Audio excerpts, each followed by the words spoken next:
कल्पना कीजिए, अगर कोई योद्धा हजारों सालों से इस धरती पर जीवित हो, जिसने भगवानों को भी चुनौती दी हो, जिसके क्रोध से पूरी पृथ्वी कांप उठी हो, और जो आज भी कलयुग के अंत का इंतजार कर रहा हो, क्या आप विश्वास करेंगे?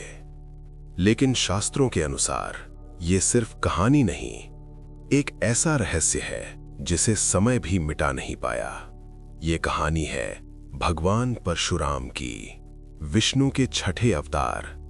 एक ब्राह्मण, लेकिन शक्ति ऐसी कि सबसे बड़े क्षत्रिय भी कांप उठते थे। परशुराम का जन्म हुआ महर्षि जमदग्नि और माता रेणुका के घर। बचपन से ही उनमें असाधारण तेज था। कहा जाता है कि भगवान शिव स्वयं उनके गुरु बने। शिव ने उन्हें दिया दिव्य फरसा, एक ऐसा अस्त्र जिसके सामने कोई टिक नहीं सकता था।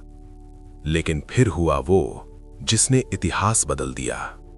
एक अत्याचारी राजा, कार्तवीर्य अर्जुन, 1000 भुजाओं वाला योद्धा, अपार शक्ति का स्वामी। एक दिन वो जमदग्नि ऋषि के आश्रम पहुंचा। ऋषि ने अतिथि समझकर उसका स्वागत किया, लेकिन सत्ता का अहंकार अंधा होता है। राजा ने आश्रम की कामधेनु गाय छीन ली। जब परशुराम लौटे, उन्होंने ये अन्याय देखा और उसी क्षण जन्म हुआ विनाश का। परशुराम ने अकेले ही कार्तवीर्य अर्जुन का वध कर दिया। लेकिन कहानी यहीं खत्म नहीं हुई। बदले की आग में जलते हुए राजा के पुत्रों ने महर्षि जमदग्नि की हत्या कर दी। अपने पिता का रक्त देखकर परशुराम बदल चुके थे। उन्होंने प्रतिज्ञा ली, मैं पृथ्वी को 21 बार क्षत्रिय विहीन करूंगा, और उन्होंने किया भी। इतिहास कहता है पृथ्वी 21 बार क्षत्रिय विहीन हुई। कल्पना कीजिए उस क्रोध की, उस शक्ति की, जिससे पूरी पृथ्वी कांप गई। लेकिन सबसे बड़ा रहस्य अभी बाकी है। परशुराम मरे नहीं, उन्हें मिला था चिरंजीवी होने का वरदान। अर्थात जब तक कलयुग समाप्त नहीं होता, परशुराम जीवित रहेंगे।